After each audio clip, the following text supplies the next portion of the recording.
Hi everyone, my name is Juliella and I'm a surgical oncologist and associate professor of surgery at Sunnybrook Health Sciences Centre at University of Toronto, and I specialize in the care of patients with neuroendocrine neoplasms.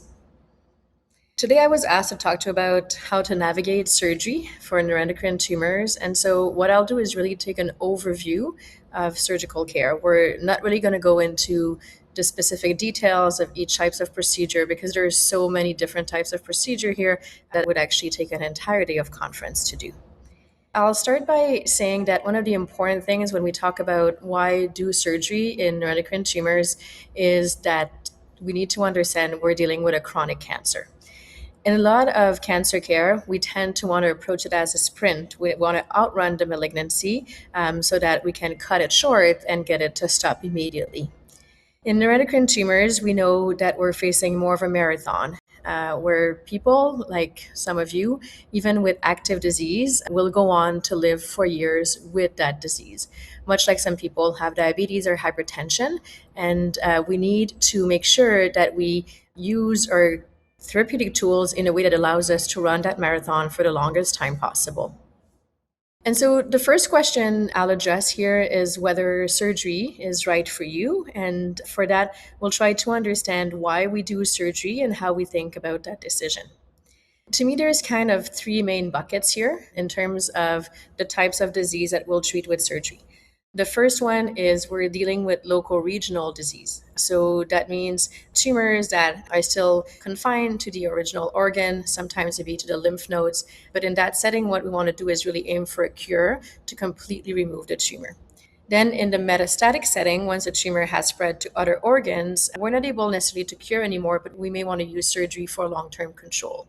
And then finally, in those that already had treatments and either have progression of their disease or the disease is coming back after being eradicated the first time, we can consider surgery again down the road. And we'll go a little bit deeper into those topics. But what I wanted you to understand here is really that we can consider surgery across the full spectrum of neuroendocrine tumor diseases.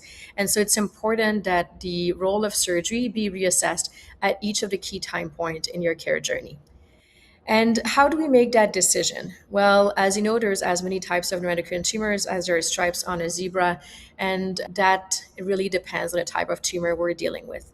So we'll look at what's the primary tumor site, like pancreas primary, small bowel primary, gastric, or rectal are completely different approaches. We'll look at the extent of disease, again, whether it's confined to the original organ or is metastatic. And even in metastatic, how many metastases sites, how many tumors do we have? We'll look at how that is impacting your life and your symptoms. We'll look at how aggressive the tumor is, looking at the grade, some genomic alterations, and also some clue that we can get from functional imaging. That's this infamous PET scan. And then we'll balance all of that where you're coming from as a patient with neuroendocrine tumors and what your goals and priorities are. So lots to take into consideration here. That's why every decision has to be tailored to the tumor and to you.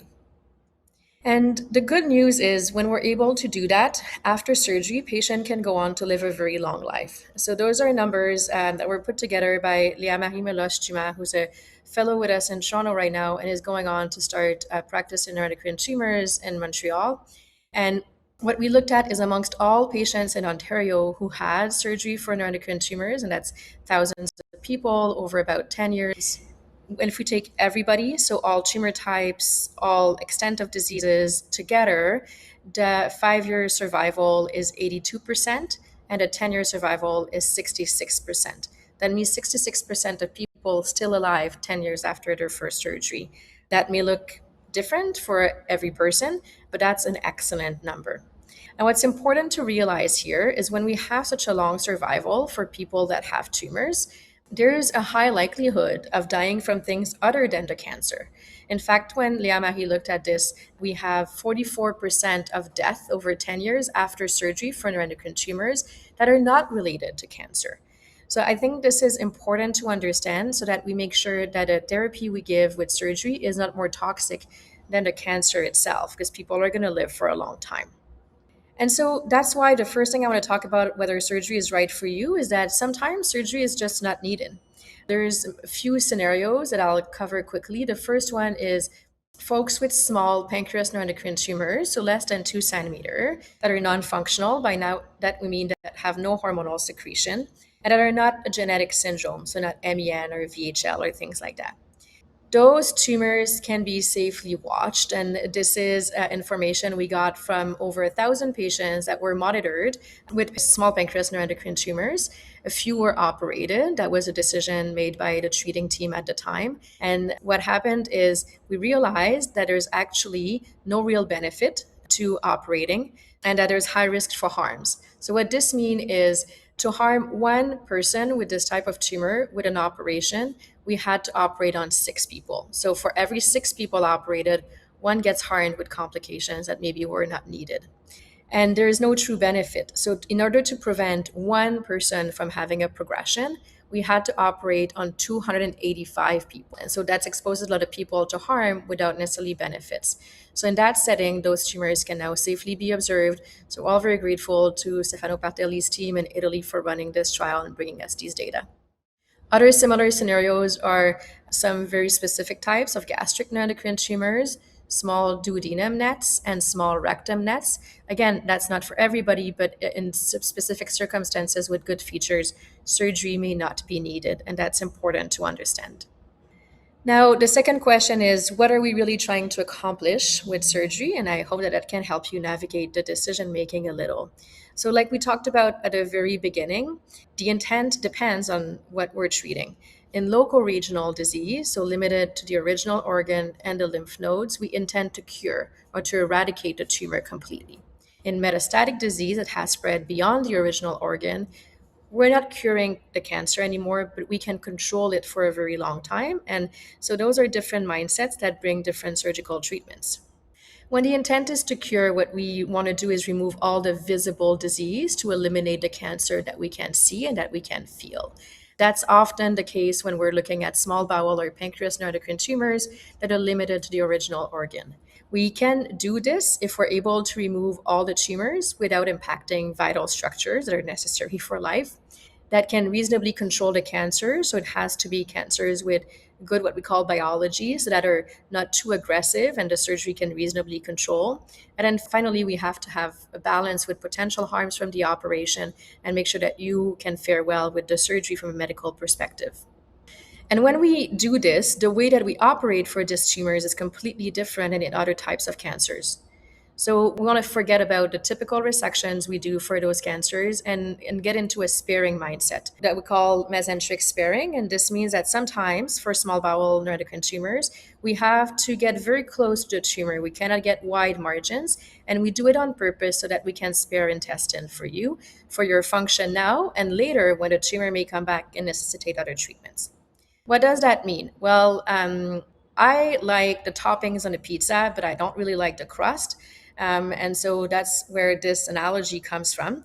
What we really want to do when we're operating small bowel neuroendocrine tumors with lymph nodes is we want to get as many of the lymph nodes as possible. So that's the toppings here, those tomato and olives. And we want to get as little of the crust as possible to maintain the length of the intestine and maintain function for quality of life and then for the potential for other treatments. What this looks like is, for instance, in this case, like what is in yellow here is the typical resection we often do, and that's okay in most instances. What we want to avoid is in folks that have very, very large nodal masses, so like a lot of toppings in one area here, we don't want to resect the typical way because then we would end up resecting too much intestine. We want to do something a little bit more tailored like we have here in the green so that we get as much toppings as possible without getting too much of the crust. And so this is how I think about this. This mesentery-sparing resection is really tailored to how this tumor behaves and the spread and the pattern of the tumor. So we remove only the nodes that are needed or that are at risk of creating trouble in the future for you, and we spare the length of the intestine as much as possible. So again, a different mindset than what we do for other diseases. Then when we look at the flip side, so metastatic disease, the goals of therapy change to controlling the tumor. So we want to control the amount of tumor, the volume, the amount of hormone, the endocrine activity, and prevent complications from just a tumor sitting there. We do that because if we use surgery in that way, we can delay the time for your next line of therapy.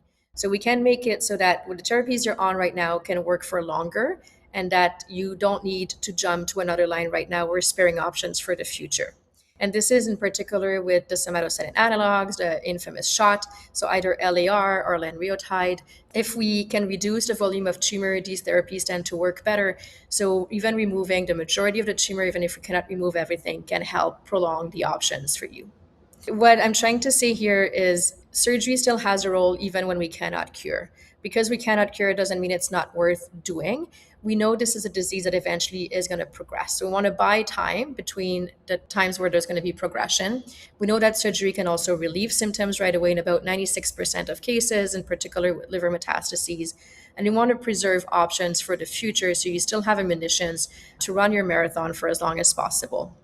And again, here, what we do is different than in other types of tumor. So we want to avoid the typical traditional liver cancer surgeries where we take big chunks of liver and do something more tailored where we go and enucleate each of the tumor sites. The reason is that even when we think we got it all with a really big liver surgery, there is always more. There's some pathology studies saying there's always 100% more metastases than we would think. And what this look like is something like this. What you see on the panels on the left-hand side is what a typical surgery would be, which would really sacrifice a lot of liver. Whereas on the right-hand side, you have what we would do for neuroendocrine tumors with enucleation of one tumor at a time. And with that, we want to aim to resect about 70% of all the tumors to provide good control. And then with the intent to control, we're also looking at the primary tumor. There's some instances that even when the metastases or the spread to other organs cannot be operated, we will go and operate on the small intestine. And that is to relieve symptoms and prevent future problems from the fibrosis from the tumor. So when we operate on those, in 80% of instances, we see symptom relief for folks. And then we also know that if we do that early on, we can prevent future unnecessary hospitalization or the need for other surgeries in the urgent setting.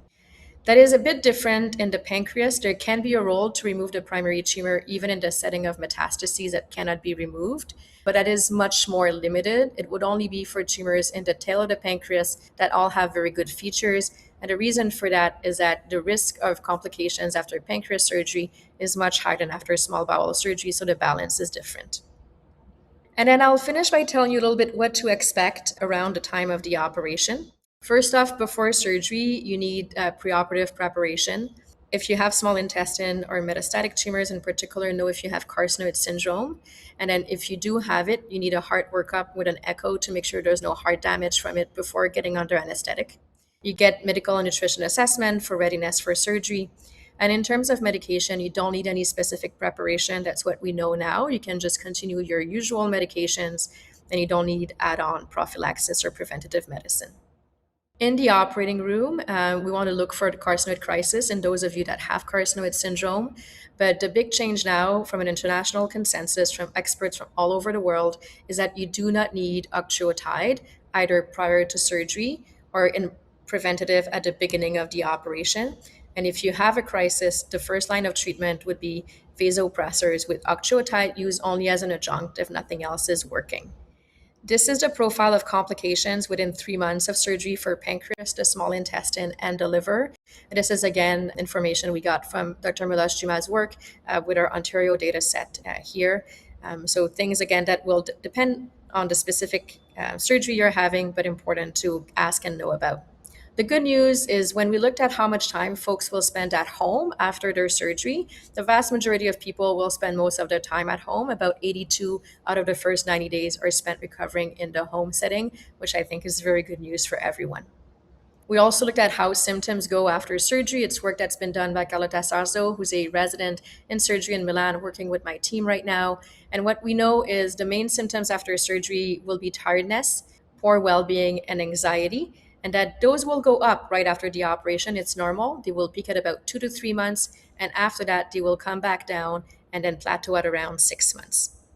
And finally, those are the milestones you need after the operation before you're able to get home, eat, walk around, and then be able to climb stairs if you have them at home. We'll get an analysis of your specimen after the surgery. That takes a few weeks just because of all the stains and the tests that are needed, and that will be reviewed with your surgeon when you come back to the clinic for a visit. There can also be some long-term impact of the operation. I'll leave that there. You can look at it, but essentially all that can be monitored and can be managed after the surgery to help you. And right now, I just want to put a plug for a study we're doing about quality of life after surgery for neuroendocrine tumors at all the sites that you see here in Italy, Canada, and the United States. And hopefully, I'll have more information about quality of life to report to all of you in a few years. And the last thing is after surgery, you'll need to have a monitoring program. What this is will depend on whether you had a complete eradication of the tumor or if there's some residual tumor in case you had cytoreduction or a debulking. The important thing here is that this is a long term, so minimum 10 years after complete resection or indefinite for your tumor treatment if there's still tumors left behind. And this, of course, will be tailored to your specific tumor. And then the last point I want to make briefly is how do I get the best care? Because I get a lot of emails and questions about this. It's important to get your care for surgery for neuroendocrine tumors in a place that has a multidisciplinary team that works together and consistently and constantly talk to each other about your particular care. And you don't have that in all centers, and not all large cancer centers are neuroendocrine centers. You want to look for a dedicated neuroendocrine clinic and tumor board. You want to ask what's the volume of neuroendocrine for surgery in that center. You want to have access to all the potential treatment options for neuroendocrine tumors. And you want physicians and clinicians their level of familiarity with the net specific treatments that I mentioned today. And so with this, I'll leave you here with a few questions that you can screenshot this of what you can have in mind when you're looking for a center or looking to consider surgery for your treatments. And then finally, I received specific instruction to have a summary of how people can navigate things. So this kind of covers everything that we talked about today. Again, you can screenshot it and have a look if you so wish. Thank you very much for having me.